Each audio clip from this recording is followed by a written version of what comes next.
Hey guys, and welcome to a new 5 tips to help you video in which we'll be covering H1Z1's Battle Royales. Basically, they've only been released to the EU players like me as of the last few weeks, so I've only played about 50-ish Battle Royales, but I have won 2 of them. I've come second 3 times, and I've come third once in this time. So I kind of have a basic general knowledge of BRs and how to win them, so I'm going to pass that knowledge on to you!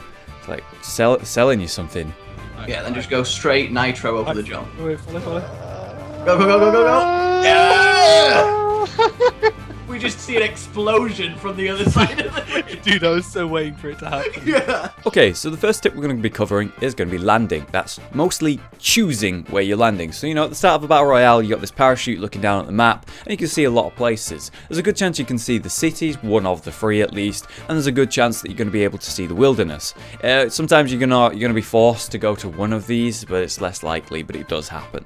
So, most of the time you get a choice. Where should you go? The wilderness, where you're going to find campsites, random like trucks, and in general you're going to find like a lot less loot, but a lot less enemies. Or you can go to a city where you're going to find tons of loot for everyone. Everyone gets loot. It's an amazing party of loot.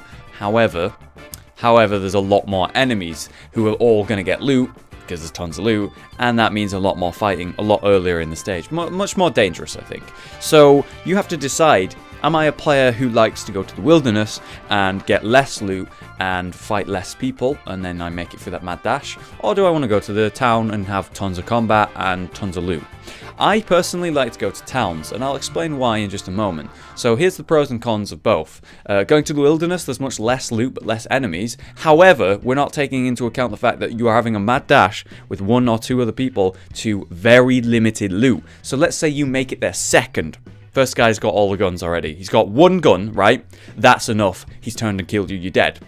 He's got 1 gun. That might be the only gun in the camp. Or, you know, whatever. So, it's very, very dangerous to do that. I think more dangerous than people actually acknowledge. So, either way, you're going to probably get combat, and there's a good chance you're just going to get insta-jibbed in one of these campsites. So, what I like to do is just go to one of the towns. Go to a suburb. Go where there's hopefully going to be less likely people to be there. And in general, just get in a house. Get my gun, my backpack, you know, my gear in general. Get the first aid. And then I fight my way out. And I find that's really fun. And I find it means they've got a good start, you know. If I get screwed in a BR when I've gone to the wilderness campsites, I'm screwed. I'm either dead or I've got no loot and I've got to run ages, basically. So if I go to a town, I can get the gear, I can fight my way out, and there's also hell of a better chance that you're going to get a vehicle in a town because there's way more spawns there, and obviously they're really helpful in a Battle Royale to have. So I always go towns. You make your own personal decision, but those are the pros and cons of both. I choose to go towns. Alright, so next tip is going to be about the weapons. We're going to talk about all 4 weapons that are in the game right now. That's right, there's only 4 right now at the time of recording this, which is kind of lame, but they all have their unique purpose. So let's start with the pistol. The pistol is a 7-round magazine in which you can fire these shots very, very quickly. It's the worst gun overall for long range, medium range, close range in different ways. However, at close range, you know, against a guy with an AR, a shotgun, or hunting rifle, you're probably going to win. Yeah, shotgun AR, you can actually just like tap fire every single shot within like a second, or 7 bullets at your enemy within a second, and if they hit, or one of them hits in the head, this guy is dead. Doesn't matter whether he's got a shotgun, he'll have aimed, fired, now he's got to like kick back, then load, then fire again, and with the AR it's got a lot more recoil when you're spamming. There's a good chance you're going to pull this off. There is a good chance you're going to pull this off with a pistol, so there is a good chance that you can actually get these kills with a pistol. It has its place, but it's definitely the weapon you probably don't want out of the 4. Next we're going to talk about the shotgun. Now the shotgun has some really nice actual things you can use it for. Now the shotgun's good at close range, you know, when you're in a building or around a tree or whatever, when you're really close to this person, you're about to hug this guy, it's good to have a shotgun, because it's a shotgun, you shoot them and they die. But the versatility of this weapon isn't mostly about the fact that it's a close range weapon, but it's the vehicle destroyer of the game. Now right now vehicles work really dumb. You can't shoot someone through the windshield, for example. It's basically this invincible moving shape of metal that you can only kill someone by blowing up the car when they're in it. They have to get out before you can kill them, or you blow up the car.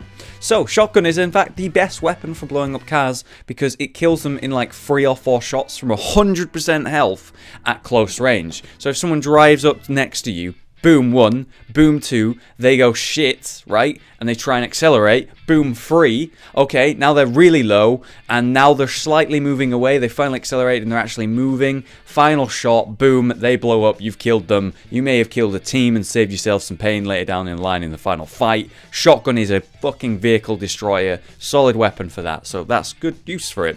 But the other cool thing that most players are like learning now, but some people still don't know, is that you can use a shotgun in the suburb area, or just round, you know, any housing, and shoot the wooden fences that are around these buildings. And it creates a pathway that otherwise wouldn't have existed. It basically shoots out a hole in the fence, which you can walk through, and then you might escape combat, you might get better cover, or even you might get this sneaky sudden attack on someone not expecting you to come from that way. And I've actually done that to several people, and it's worked really well. So it's kind of a cool mechanic, and I'm glad it's there. I hope it stays. I don't know why they would remove it, but it's cool that it's there. And yeah, it's a cool thing you can do with the shotgun. Next, we're going to talk about the AR. It is the only assault rifle in the game currently. It is very versatile. It's good at close range when you spray. It's good at medium range because it's just a good medium range weapon. And at long range, you can actually get these tap fire shots at someone from very far away. Very likely, or well, it's not very likely, but it's likely you can get a kill at long range by being patient, not spraying, and tap firing, you know, at someone far away. It's a versatile weapon. It's very helpful. It's the gun you want to have. You need some ammo and this gun in a BR if you're probably going to win these medium to long range battles that are going to happen at the final of the fight in the BR. So you should get an AR, it's a solid weapon. And finally, the hunting rifle, the sniper rifle of the game. These do actually exist in Battle Royales, they're just very rare. They're actually currently limited as far as I know. I've only ever seen them in the loot crates that drop throughout the game.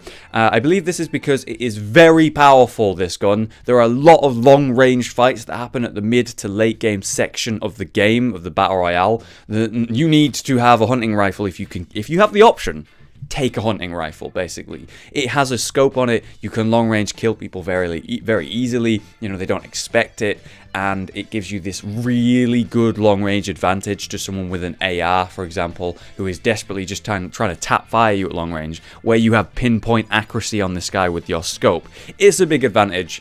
If you get the chance to get in a sniper rifle, the hunting rifle from a crate, take it. That's my advice. Alright, this one's going to be a bit more simple. It's about first aid and gas. Now, this is one most players probably know at this point, but there are some people who might not, and so it's worth me mentioning it. You know, I want to make sure I do mention it. It's basically stacking the bandage or gauze with the first aid. So let's say you're out of the safe zone, right? You're really far away from the safe zone, and you've got a bunch of first aid, thankfully, somehow. And you've got to run over to the safe zone. And you're never going to make it in time. You're never going to make it in time before the gas catches you. You have no vehicle, you're running. So you're dying now, you're in the gas. Here's a tip. Use the first aid, now you're dying a lot slower. Use a bandage or a gauze with the first aid, and the healing double/stacks. And you will actually be healing inside of the gas. While you're running in the gas, you will be healing, but obviously you got to stop and make sure you've got this bandage going or gauze going while you've got the first aid active every now and then to make sure you're still healing and not losing health. But this is actually a really useful thing, and what I don't see enough people doing, right, is abusing this mechanic. Basically, in these final fights, you have this ring of gas, and you are in it, on the edge of it, probably. I'll talk about this later, but your positioning in the final fight is really important. But you should have the gas to your back in the final fight, basically.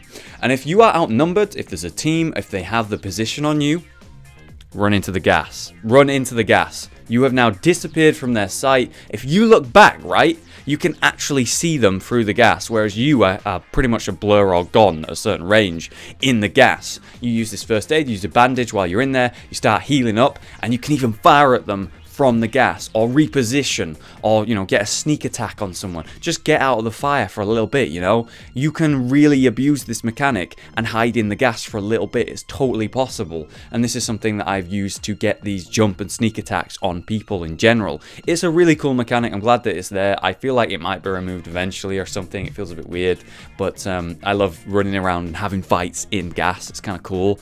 But yeah, that's a mechanic that a lot of people know about, but don't abuse really in the final fight enough, I don't think. And it's something that I've used to really do well in these BRs. Okay, so let's talk about loot crates. We were talking about them earlier. Basically, every time the safe zone pops up and says there's a new safe zone, there's going to be one single loot drop in every one of these safe zones most of the time. This is the general idea that I have right now, having played and talked to my friends and stuff.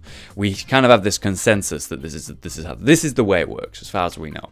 So every time a safe zone happens to spawn on the map, a loot crate will, you know, a plane will go by very slowly and it will drop one loot crate. Inside that loot crate is going to be gear. It's going to be weapons. It's going to be potentially hunting rifle, first aid, huge backpacks, in general things that are useful. Okay. So this is something that moves very slowly, and most people can see when they're in the safe zone as well. Every time that safe zone gets smaller, they send a new loot crate, and shortly after, they bomb the loot crate, and then they bomb it again, and then they bomb it again, and then they bomb it again.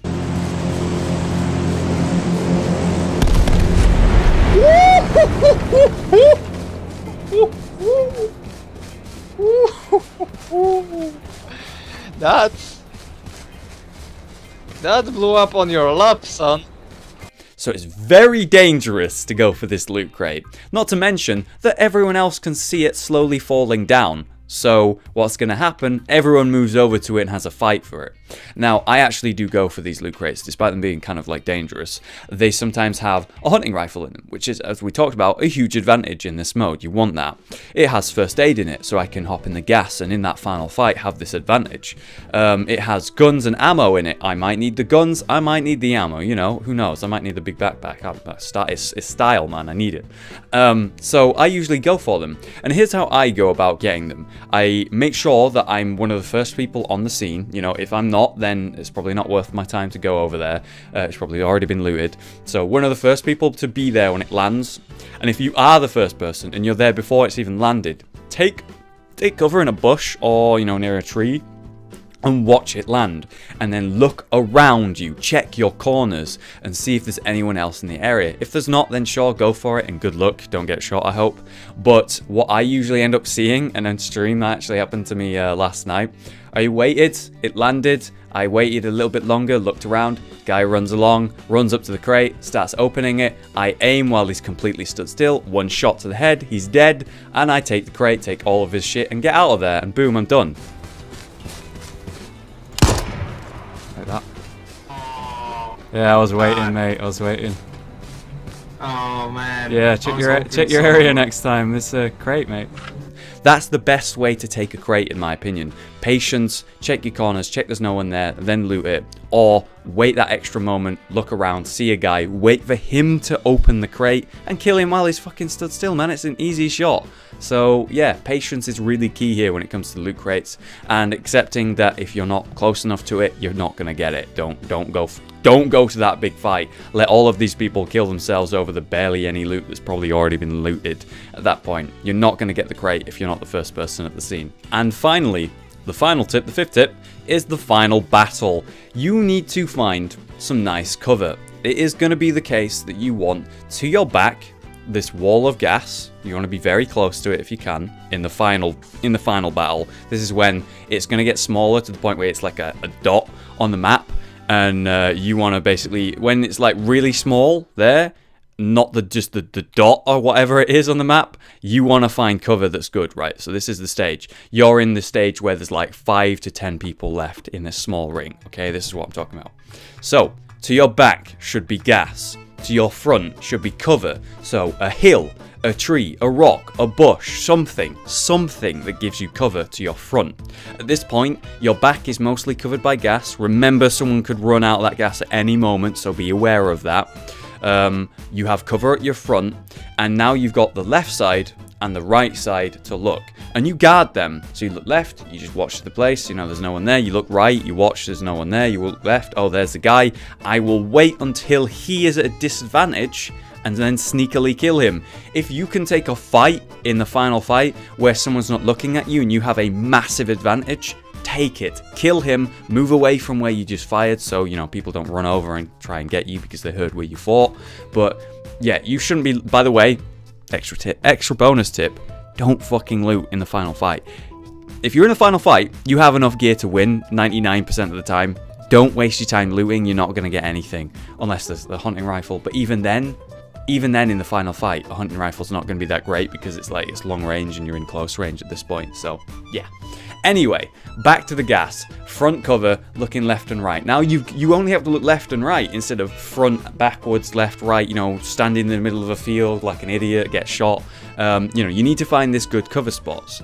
And then from there, you pick the fights that are advantageous to you. You always be patient. If you see two guys fighting, don't engage. Just don't engage. Watch them fight. Let one guy die, and then when the other fool runs over and goes, hey, I won the fight, I'm going to start, like, looting him. Or maybe he's like, okay, I won the fight, time to just start, like, healing up, start standing still, bandaging. Just pop him, you know? And then, boom, you were the winner.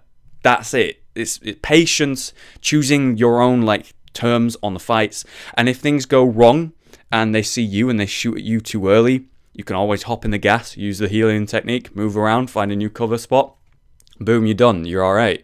And yeah, that's just the way I play it, and that's the way I've ended up winning and being in these final, like, top three at very least. So that's my advice to you guys. I really hope you enjoyed this video. I was a bit long-winded on some points, sorry about that. But yeah, I wanted to cover everything on my thoughts so far on BRs and the best way to win it. So those are my 5 tips, but of course, that is not everything you need to know on how to win a BR. So if you have an extra tip, if you have something I've not covered in this video that you think would be useful to a person trying to win a BR, leave it as a comment. You know, you might help someone, you might help me, and if there's enough tips, who knows, maybe I even make another 5 tips on BRs. So if you've enjoyed the video, guys, please leave a like. I want to make sure there's a discussion in the comments. As always, we're trying to improve here. That's the point of the channel, is to improve.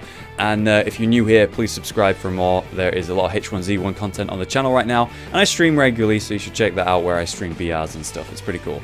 Alright guys, that's it. That's all I got. I've been Hollow, you've been you. I'll see you next time, guys.